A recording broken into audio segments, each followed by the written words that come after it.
Señor, estamos tan agradecidos por tu presencia en medio nuestro. Gracias, Señor, porque tu palabra es verdad, porque tú estás aquí con nosotros y porque has decidido, Señor, manifestarte de muchas maneras.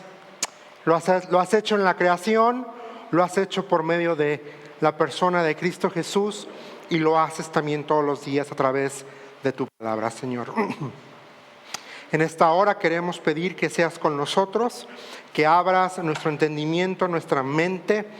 Señor, también pone en nosotros un corazón dispuesto a poder hacer caso a tu voz y lo que tú quieres decirnos en esta noche a través de tu palabra.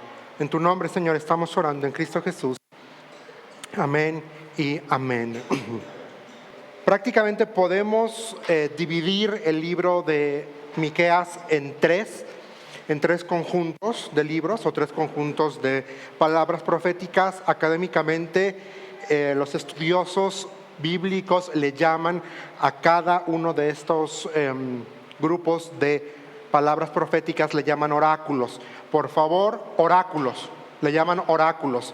Por favor, que no nos gane con la palabra, luego nos remitamos al oráculo de Delfos y a toda esta mitología. Académicamente se les conoce como oráculos y vamos a ir viendo. La primera colección de palabras se le llama el libro de la perdición. Va a ser desde capítulo 1, versículo 2 hasta el capítulo 3, versículo 12. Eso es el libro de la perdición. Y ahí se subdivide en 5: dolor por Samaria y Jerusalén, juicio, lo vamos a ir viendo, hoy no. El segundo libro es el libro de las visiones y va a abarcar desde Miqueas 4, versículo 1 hasta Miqueas 5, versículo 15, el libro de las visiones. Número 1, el libro de la perdición. Número 2, el libro de las visiones. Número 3, el libro del juicio y el perdón. Y esto va a ser prácticamente todo Miqueas 6 y Miqueas capítulo 7. Hay quienes dividen este primer libro del 1 al 2 y en el segundo toman el 3, lo meten al libro de las visiones, pero en este momento a mí se me hace como más factible este acomodo. Perdición, capítulo 1 a capítulo 3, de las visiones, capítulo 4 a capítulo 5, y luego juicio y perdón, los últimos del 6 al 7. El libro de la condenación. El libro de Miqueas se divide en lo que está estructurado en lo que se conoce como ciclos. Va a haber ciclos dentro del libro de Miqueas. Tenemos que recordar algo. El libro de Miqueas está escrito en prosa, es un poema hebreo. En hebreo es un poema. Al español está más como en prosa. Y va a haber algunas cosas que quizá de una primera lectura no nos pueden hacer sentido, pero entendamos que es porque en hebreo está redactado como si fuera poema. Académicamente, y no me vayan a golpear por esta palabrota que voy a utilizar, el libro de Miqueas va a contener pericopas. Pericopas es un conjunto de versos que forman una unidad. Ese es el término académico, el término correcto es una pericopa, es un conjunto de versos. En retórica se utiliza mucho para unir versos que forman una unidad de pensamiento para que sea coherente. También, pero para términos de a pie, se utiliza para que tú y yo podamos identificar temas claramente dentro del libro. Por eso es que los académicos utilizan la palabra oráculo, porque una pericopa es complicado para nosotros. Si para mí me resulta complicado pronunciar la palabra, entonces para que podamos entenderlo mejor, así es como lo han hecho. Entonces les decía que el libro se divide en ciclos. Y la Real Academia de la Lengua Española lo define como un pasaje de la Biblia que se lee en determinadas ocasiones del culto religioso. Me llama mucho la atención cómo lo define así la Real Academia Española, pero para fines prácticos que tú y yo podemos entender el día de hoy, es que así, acuérdate, el libro de Miqueas es un conjunto de ciclos poéticos que engloban temas en común. Un tema en común va a ser pecado y por lo tanto hay juicio. El siguiente tema en común va a ser una promesa de restauración. Dios restaurando a su pueblo. Este va a ser otro conjunto de palabras. Y otra vez va a regresar otra vez a juicio, condenación, y va a regresar otra vez a una promesa de restauración futura a Israel. Por eso es que les dije, es un ciclo. Vamos a ver ciclos que identifican temas que van a ser constantes a lo largo de todo el libro. Y ahora Miqueas va a utilizar 40 ciclos. Va a recurrir a 20 ciclos, 20 perícopes dentro del libro de Miqueas. Vamos a encontrar 20 patrones así. Ahorita quizá no se entienda, pero sí lo vamos a ver visualmente. Denme chance. Ahora, no es lo mismo redactar un poema en español y seguir las normas de ritmo, las normas de... Ahí se me olvidó. Rima. No es lo mismo redactar un poema en español que redactar un poema en alemán. Y traducir un poema del alemán al español, pues no va a ser tal cual, y viceversa. Si quisiéramos traducir un poema del español al inglés o al hebreo o al alemán, pues no va a cumplir la misma estructura gramatical con el que fue concebido en el idioma original. Vamos a ver, ya se los dije al principio, pero para que lo puedan apuntar, 3 conjuntos de oráculos: el libro de la condenación, el libro de las visiones, el libro del juicio y el perdón. Y hoy vamos a empezar a ver el libro de la condenación. Obviamente no nos va a dar hoy todo el día, porque hoy nada más nos vamos a enfocar a capítulo 1 de Miqueas. Pero es importante entender cómo está estructurado el libro. En estos primeros 3 capítulos vamos a ver la base legal por la cual Dios está dándole a conocer a su pueblo la condenación que viene para ellos.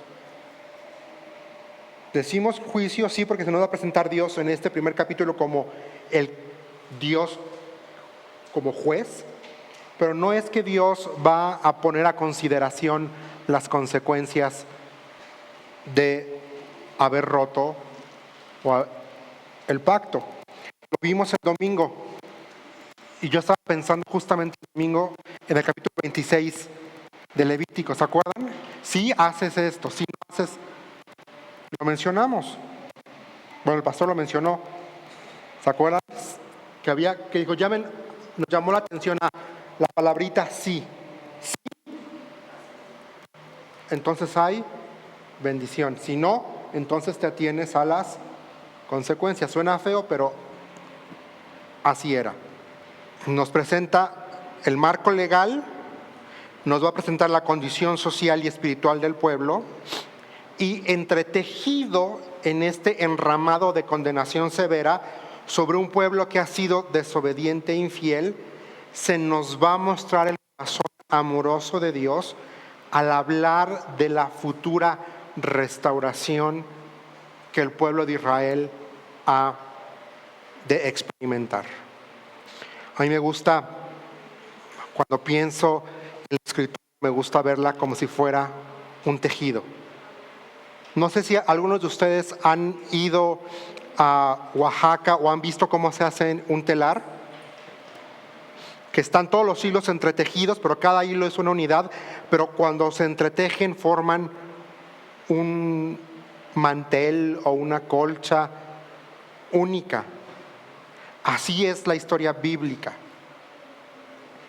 Es un enramado de individuos, de historias. Cada una corre de forma individual, pero en conjunto nos dejan ver el gran panorama y nos dejan ver el corazón de Dios. Y también nos dejan ver el corazón del ser humano. Por eso yo lo escribí así, entretejido. Se puede ver ahí el corazón amoroso de Dios. Capítulo 4 es un ejemplo, porque va a hablar de lo que le espera a Israel en un futuro. Capítulo 1 de Miqueas. Y vamos a esta primera parte, es el dolor por Samaria y por Jerusalén. Muchas de nuestras Biblias en español ya nos han hecho un gran favor al decirnos quién es el que está hablando. Pero en hebreo no sabes quién está hablando. Los traductores al español nos han ayudado a decir, desde el versículo 2 hasta el versículo 5, el que habla es Miqueas. Y en el versículo 6, quien habla es el Señor. Entonces, que no se nos quede, vamos viendo. El mensaje es directo y es contundente. Los primeros 3 capítulos se caracterizan por una rapidez de movimiento. ¿Por qué rapidez de movimiento? Porque vamos a ver, y tú ciudad de tal, y luego, y tú ciudad de tal, y tú ciudad de tal, y tú ciudad de tal. Entonces estamos viendo una rapidez en cómo se está dando el juicio. No sé si me doy a entender. Así, una tras otra, tras otra, tras otra, tras otra, tras otra. Usa una fraseología pintoresca. Vamos a ver descripción vívida de lo que va a suceder. Aquí capítulo 1, versículo, creo que es el 13, va a decir ensanchen o ponle, prepara el caballo.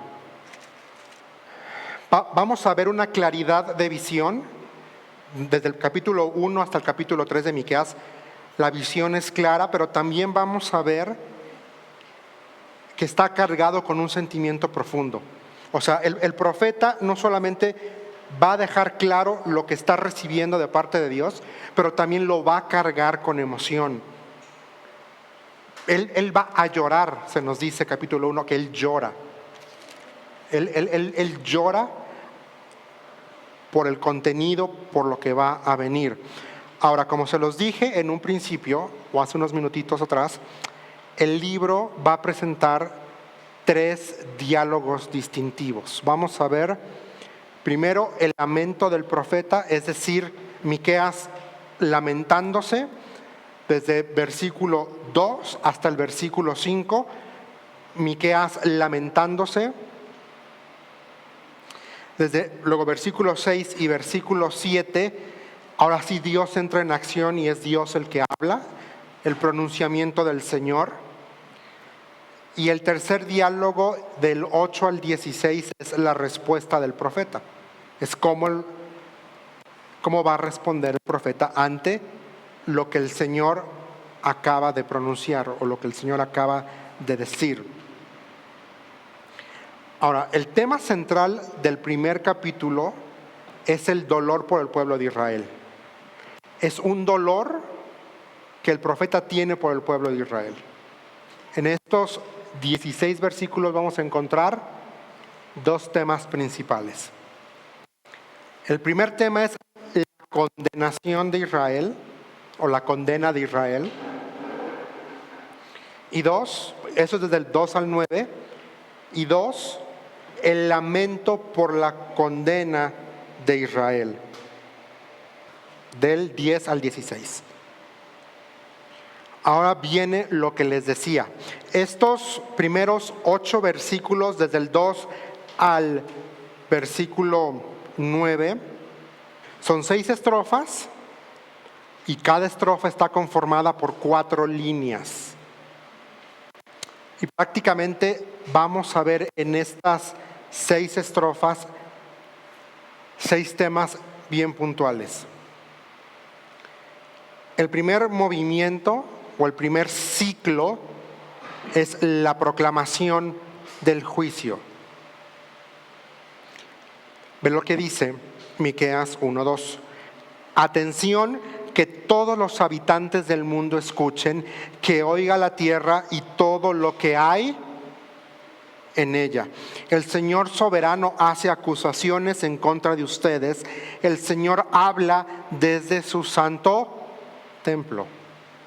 El segundo tema es la naturaleza. La tierra reacciona ante la venida del Señor. Y no es la primera vez en la Escritura que vemos que la tierra reacciona ante la manifestación de Dios. Muy puntualmente, el mejor ejemplo que tenemos es cuando Dios le da la ley a Moisés. Dice que todo el monte Sinaí y toda la tierra temblaba porque el Señor estaba descendiendo al monte.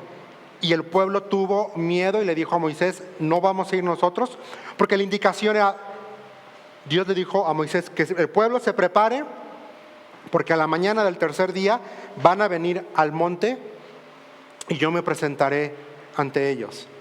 Y al ver el pueblo de Israel cómo la gloria de Dios hacía que el monte temblara, sacudiera, dijeron, ve tú, nosotros no, ve tú. La tierra reaccionando. Es el segundo tema. El tercero es el pecado es el causante del castigo. Sí hay castigo y es muy puntual. El 6, Samaria debe ser arrasada. Es muy, muy impresionante porque versículo 6 dice que la herida es incurable. Una vez que hayas destruido una ciudad no puedes deshacer lo que destruiste como por arte de magia. Puedes reconstruir, pero no puedes deshacer lo que deshiciste. No sé si me doy a entender. El 5 es el profeta llora. Ahí el versículo 8 dice, lloraré y me lamentaré, dice Miqueas. Y dice, voy a andar descalzo, es lo que dice. Pero no solamente descalzo, dice desnudo. Y eso es interesante, porque en la cosmovisión judía, desnudez era un símbolo de una humillación y una bajeza que, acuérdense, cuando este personaje, se me fue el nombre, en Génesis se puso una borrachera de aquellas, Noé se puso una borrachera de aquellas, dice el texto que se quedó desnudo y que hicieron sus hijos de espaldas, lo cubrió para no ver su desnudez, porque eso era vergonzoso en este contexto. Entonces, y 6, la destrucción es inevitable. Prácticamente, versículo 9, lo que les dije, la enfermedad es incurable. La destrucción ocurre sí o sí. Ahora, podemos subdividir estas 6 estrofas en 2. Las primeras 3 estrofas van a describir la venida del Señor.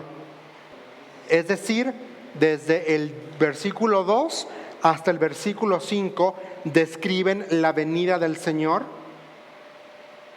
mientras que del versículo 6 al versículo 9 se nos va a describir la naturaleza del castigo y los efectos que el castigo va a tener. Para ver cómo se ve esto visualmente, recurrí a la Biblia de las Américas, no la Nueva Biblia de las Américas, sino la Biblia de las Américas, que es de las que mejor traducción al español tenemos en la actualidad, la Biblia de las Américas. Y la Biblia de las Américas nos los va a poner de esta forma visual. Y yo se los puse así, estrofa 1, estrofa 2. Estrofa 1, ve lo que dice, oíd, pueden ver ahí las 4 líneas de cada estrofa. Dice, oíd pueblos todos, escucha tierra y cuanto hay en ti, sea el Señor Dios testigo contra vosotros, el Señor desde su santo templo. Ahora, una pausa aquí. Señor Dios, aquí es interesante, porque estamos encontrando una combinación en hebreo del nombre de Dios. Está Yahweh Adonai, es lo que dice ahí. Oíd pueblos todos, escucha tierra y cuanto hay en ti, sea Yahweh Adonai testigo en contra de vosotros. ¿Por qué es importante? NTV va a traducir Señor soberano. Porque cuando el judío, acuérdense que Yahweh era el nombre santo de Dios y el judío no se atrevía a pronunciarlo. Entonces, cuando ellos veían esta combinación en la escritura, Yahweh Adonai, el Señor Señor, o el Señor Maestro, para no pronunciar Yahweh, ellos pronunciaban ahí Elohim. Es una práctica que hacía el judío cuando veía estos dos nombres juntos, Yahweh y Adonai, para no decir Yahweh, pero para darle importancia al título, decían Elohim, que es uno de los nombres que apelan al poderío de Dios, a que Dios es todopoderoso. Ahora, prácticamente está diciendo que todo el mundo tiene que escuchar lo que Dios va a decir por la simple razón de que Él es el Todopoderoso. Debido a que Él es el Todopoderoso, toda la creación está obligada a escuchar lo que Él está por decir. Es lo que nos está queriendo decir esta primera estrofa. Por eso dice, oíd, vean cómo está estructurado. Primero dice pueblos, todos, hablando a las naciones. Escucha tierra y cuánto hay en ti, hablando a la naturaleza. El Señor desde su santo templo. Y aquí literalmente, cuando dice santo templo, se utilizaba prácticamente en el Antiguo Testamento la ilustración del Señor está en su santo templo para hacer alusión a que Él está en el cielo, desde donde Él ejerce su reinado, su dominio y su poderío. Entonces está diciendo, el Señor está en su trono y Él es todopoderoso, y porque Él es todopoderoso y porque Él está en su santo templo, habitantes de la tierra y tierra, escuchen lo que Él está por decir. Es lo que nos dice esta primera estrofa. NTV dice, el Señor soberano hace acusaciones. Me gusta cómo lo traduce, hace acusaciones, pero aquí dice testigo contra vosotros. Pero lo que realmente nos está queriendo decir el texto es tal como lo pone NTV, el Señor Todopoderoso hace acusaciones. ¿Cuáles son esas acusaciones? Ya las vamos a ir viendo.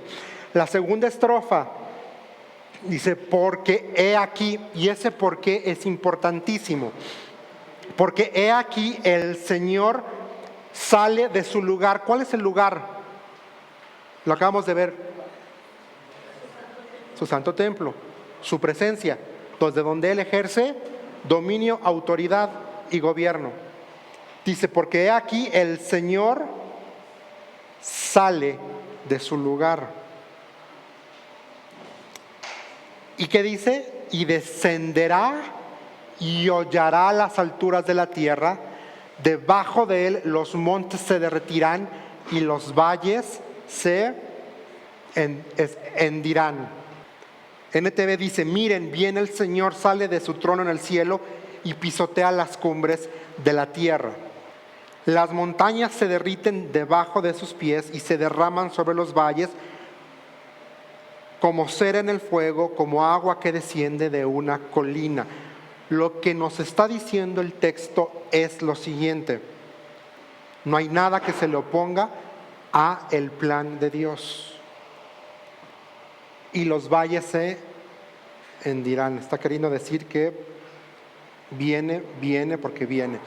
Y luego nuestras Biblias van a poner ahí, para que podamos entender la figura, nos dice versículo 5.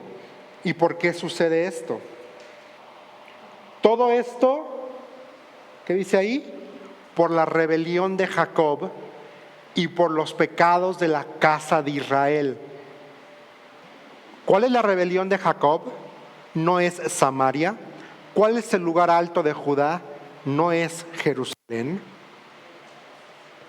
Aquí es interesante cómo el texto recurre a preguntas retóricas.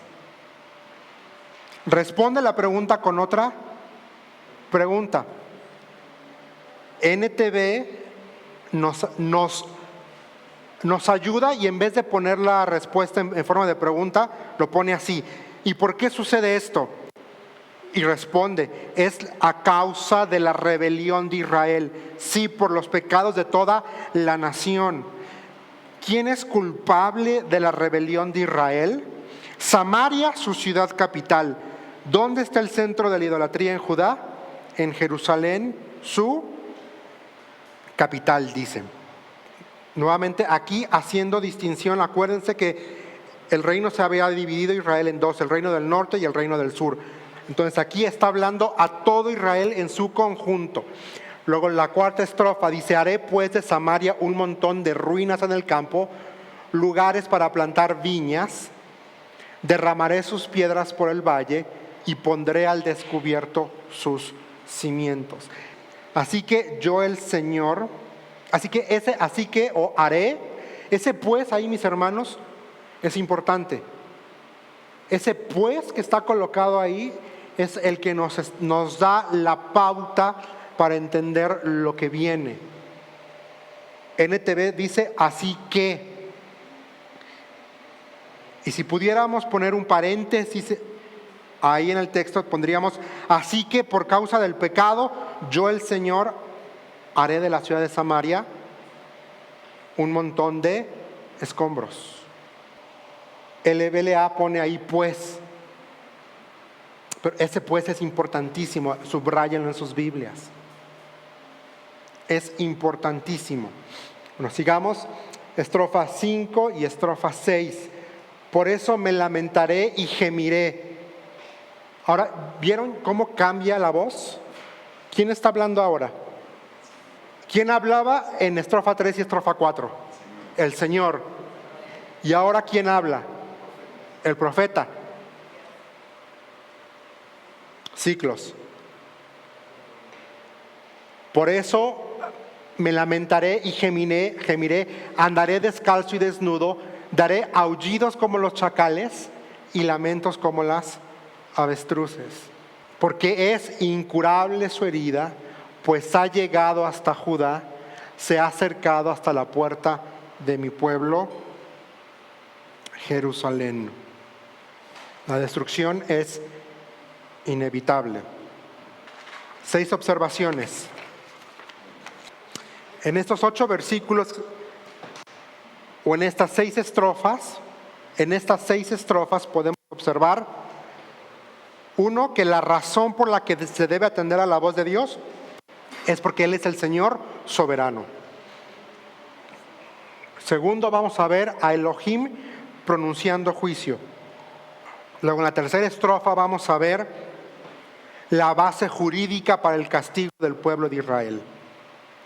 La base jurídica para el castigo del pueblo de Israel. Estrofa 4, vamos a ver la consecuencia del pecado.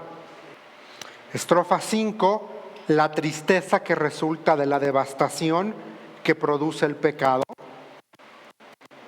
Estrofa 6, la devastación que deja el pecado no desaparece por sí misma.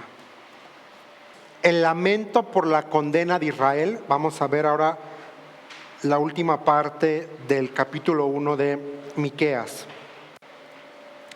Al igual que, al igual que la primera parte, estos 6 versículos están estructurados en 4 estrofas de 4 líneas también. Y nos van a presentar 4 temas importantísimos. Una es una invitación abierta al duelo. El juicio del Señor herirá las ciudades de Judá. Una invitación a huir antes de que el juicio llegue. El territorio de Israel caerá en manos del enemigo y sus habitantes serán llevados al exilio. Nuevamente voy a utilizar la Biblia de las Américas para que podamos ver cómo está estructurado esta siguiente parte del poema, las siguientes estrofas. La primera estrofa dice: en Gad no lo anunciéis, tampoco lloréis. En Bet Leafra, revuélcate en el polvo. Vete al cautiverio, habitante de Zafir, en vergonzosa desnudez. La que habita en Sanaán no escapa. La lamentación de Bet Esel es que Él quitará de vosotros su apoyo. ¿Se imaginan qué fuerte para un judío escuchar: el Señor quitará su apoyo sobre ti, de ti? ¿Qué harías si hoy Dios te dijera eso? Porque se debilita esperando el bien la que habita en Marot, pues la calamidad ha descendido del Señor hasta la puerta de Jerusalén. Ahora, la primera parte donde dice: en Gad no lo anunciéis, tampoco lloréis, los académicos y los estudiosos concuerdan de que se estaba refiriendo a esos habitantes que estaban huyendo antes de que llegara el juicio. Pero la cosa es: calladito te ves más bonito. Vete, huye, pero no le digas a todos de la desgracia de Jerusalén. Dice: revuelca. Qué fuerte es esa frase: revuélcate en el polvo. NTV lo traduce así, dice: no se lo digan a nuestros enemigos en Gad, no lloren en absoluto. Ustedes, pueblo de Bet-le-Ofra, revuélquense en el polvo para mostrar su desesperación. Ustedes, pueblo de Zafir, vayan como cautivos al destierro, desnudos y avergonzados. La segunda estrofa, NTV dice: el pueblo de Sanaán no se atreve a salir de sus murallas. El pueblo de Bet Esel gime porque su casa no tiene apoyo. El pueblo de Marot con ansias espera la ayuda, sin embargo, solo le espera amargura, dice NTV, versículo 12. Porque el juicio del Señor llega a las puertas de Jerusalén. Y esta última parte del versículo 12 hace alusión directa a que el Señor está entronado, a que Él es el Señor de todo. Pero vean qué ásperas palabras: solo le espera amargura. Vete y revuélcate. Está fuerte todo esto. Ve, estrofa dice: unce al carro los corceles, habitante de Laquis, porque en ti fueron halladas las rebeliones de Israel. Por tanto darás presentes de despedida a Moreset Gat. Las casas de Aksib serán un engaño para los reyes de Israel. Vamos a seguirlo desmenuzando esta parte. Habitantes de Laquis. Laquis era una ciudad fortaleza que hacía frontera entre Judá y Egipto. Era un lugar estratégico, era un lugar bastante estratégico para los judíos. De hecho, vamos al segundo libro de Crónicas, capítulo 11, versículo 9, ahí vamos a ver que Roboam fortifica esta ciudad. Bueno, desde el 5. Roboam permaneció en Jerusalén y fortificó varias ciudades para la defensa de Judá. Fortificó, versículo 6, Belén, Etam, Tecoa, Bet-sur, Soco, Adulam, Gat, Maresa, Sif, Adoraim, Laquis, Aseca, Sora, Ajalón y Hebrón. Estas fueron las ciudades fortificadas de Judá y de Benjamín. Los académicos y estudiosos bíblicos concuerdan en que no podemos puntualizar a ciencia cierta específicamente cuáles fueron las rebeliones de Israel que se le atribuye a la ciudad de Laquis. Pero la mejor hipótesis es que esta ciudad era un punto de avanzada, estaba casi en la frontera, pero ellos recibían subsidios por parte de Egipto. Egipto les mandaba caballos y carros de guerra. Entonces la mayoría de los estudiosos y académicos bíblicos concuerdan en que muy probablemente lo que está diciendo aquí el texto es que dejaron de confiar en el Señor para su protección y comenzaron a confiar y a descansar en el subsidio que venía de parte de Egipto, en los caballos y en los carros de guerra que Egipto le cedía a la ciudad de Laquis. Existe la probabilidad muy alta de que esta palabra, este versículo 13, se haya dado después de lo que se nos describe en el primer libro de Reyes, capítulo 18. Es impresionante. Vamos rápido, todavía tenemos tiempo. Segundo libro de Reyes, 18:13. En el año 14 del reinado de Ezequías, Sennacherib, rey de Asiria, atacó a las ciudades fortificadas de Judá y las conquistó. Entonces el rey Ezequías envió el siguiente mensaje al rey de Asiria, que estaba ¿en dónde? En Laquis. Yo he actuado mal. Si tú te retiras, te pagaré cualquier tributo que exijas. Así que el rey de Asiria exigió un pago de más de 10,000 kilos de plata y 1,000 kilos de oro. Y vean lo que hace. Para reunir esta cantidad, el rey Ezequías usó toda la plata que estaba guardada en el templo del Señor y en el tesoro del palacio. Versículo 16, hasta quitó el oro de las puertas del templo del Señor y de los marcos de las puertas que había revestido con oro, y se lo dio todo al rey de Asiria. ¿Qué hizo? Fue y desbancó lo del templo.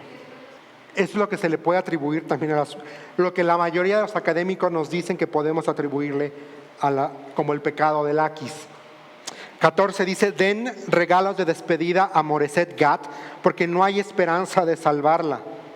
Aquí literalmente lo que está queriendo decir el texto es que no solamente van a perder ellos esta tierra, esta ciudad, sino además tienen que pagar tributo al conquistador, como en la Edad Media.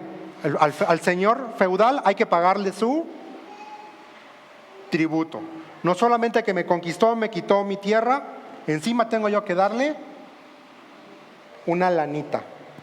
Y todo por el pecado. El pecado de la idolatría, el pecado de darle la espalda a Dios, el pecado de de levantar ídolos.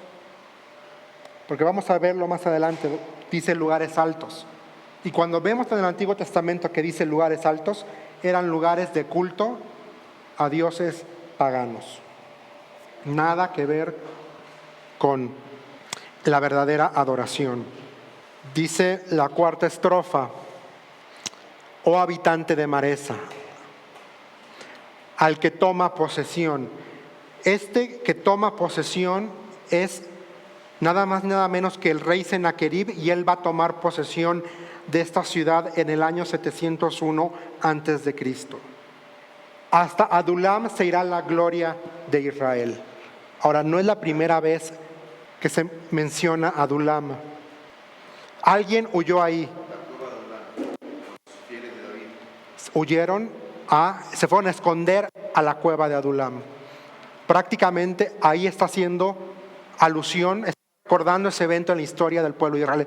Está diciendo que la nobleza de la ciudad se va a ir a refugiar, va a salir corriendo, como sucedió con David allá en el primer libro de Samuel, capítulo 22, podemos leer eso, y en el segundo libro de Samuel, capítulo 23, podemos ver este pasaje en la historia del pueblo de Israel. La segunda parte es impresionante. La Biblia de las Américas dice: arráncate los cabellos y ráete por los hijos de tus delicias. Yo no sé cómo puedo hacer esto, ¿verdad? Pero dice: ensancha tu calva como la del buitre, porque irán al cautiverio lejos de ti.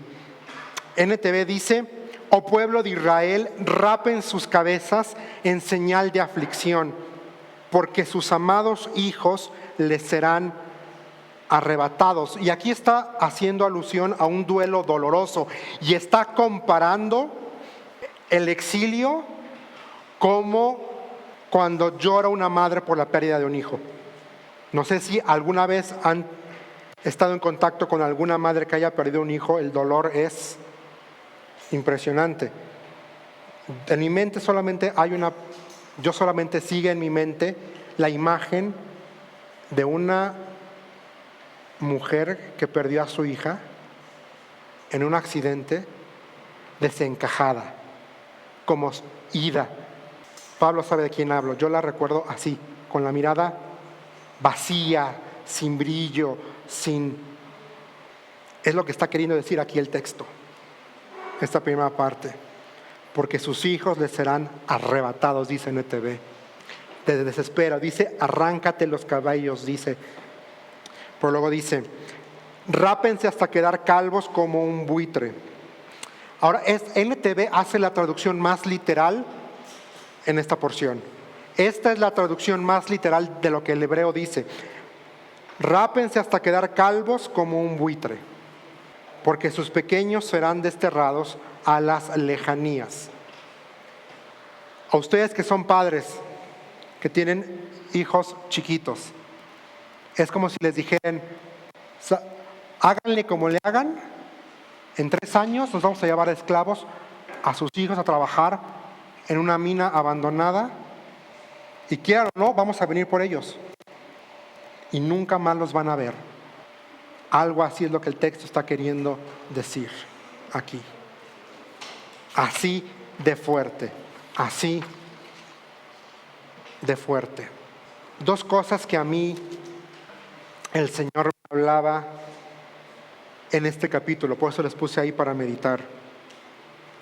El pueblo de Israel desobedeció y le dio la espalda a Dios. Deliberadamente decidieron ir en contra de la voluntad de Dios y adoraron a otros dioses. El pueblo de Israel se prostituyó. El pecado era tan ancho, tan profundo, que Dios mismo decide entrar en acción. Israel, el pueblo amado, había roto las condiciones del pacto que el Señor su Dios había establecido con ellos. Por esa razón, como dice Miqueas 1:2, el Señor soberano hace acusaciones en contra de ellos. Miqueas 1:2 podemos ver, se nos presenta a Dios Todopoderoso como el Dios que tiene el derecho legal para realizar juicio en contra del pueblo de Israel, y vemos lo que conlleva, las consecuencias del pecado. Pero yo me hacía 2 preguntas. La primera es: ¿cuál es el centro de mi idolatría? Miqueas 1:5. ¿Por qué sucede esto? Es a causa de la rebelión de Juan Marcos. Sí, por los pecados de Juan Marcos. ¿Quién es culpable de la rebelión de Juan Marcos? Él mismo es responsable. ¿Dónde está el centro de la idolatría en Juan Marcos? Esa es la primera pregunta. No me la respondan, es para que nos la llevemos y reflexionemos. ¿Cuál es el centro de tu idolatría? Pero puede ser, es pecado, la idolatría es pecado, pero seamos más, aterrízalo más práctico. ¿Cuál es el centro de tu idolatría? Es decir, ¿qué es eso que está ocupando el lugar de preeminencia en tu corazón que no es Dios? ¿Qué le está robando el lugar de preeminencia a Dios en tu vida y en mi vida? ¿Qué le está llevando? ¿Qué le está robando? ¿Es el trabajo? ¿Es las vacaciones? ¿Es tu casa?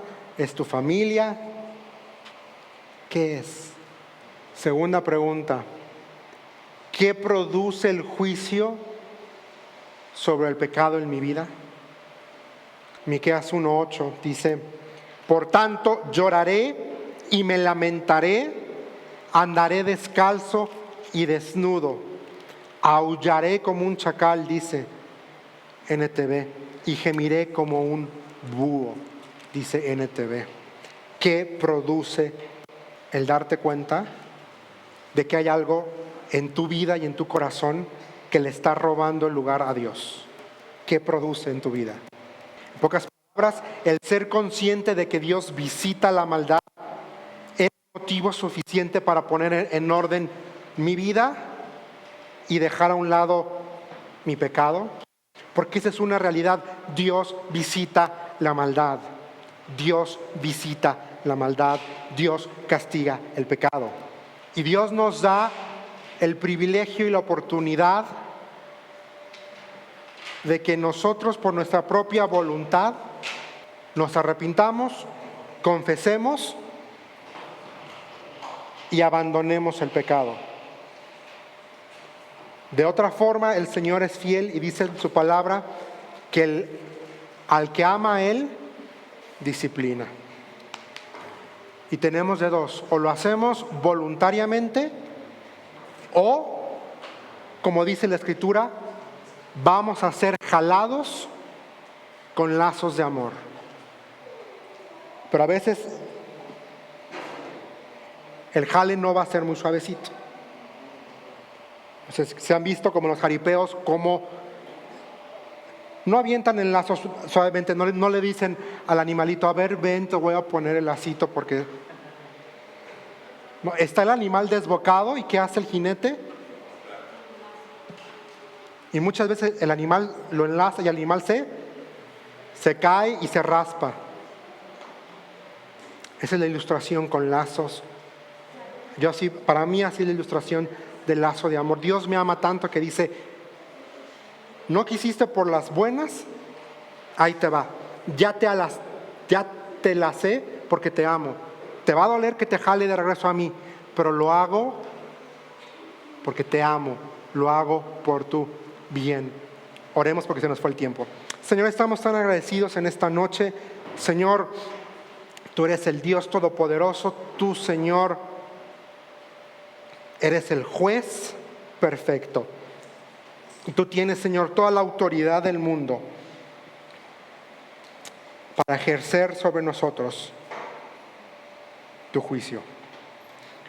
Pero también, Señor, eres un Dios amoroso y misericordioso. Eres un Dios que aún en la ira recuerdas misericordia. Tu palabra dice que cosa horrenda es caer en manos del Dios viviente. Señor, queremos en esta noche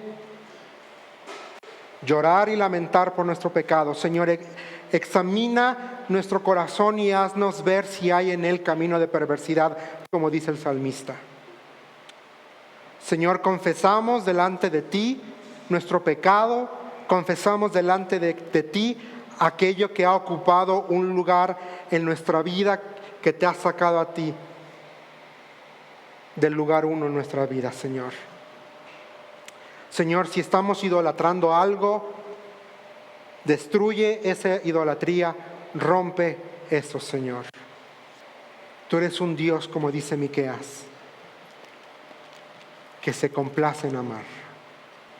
Señor, apelamos en esta noche a tu amor perfecto, a tu amor incomparable, a tu amor que castiga, sí, que restaura también.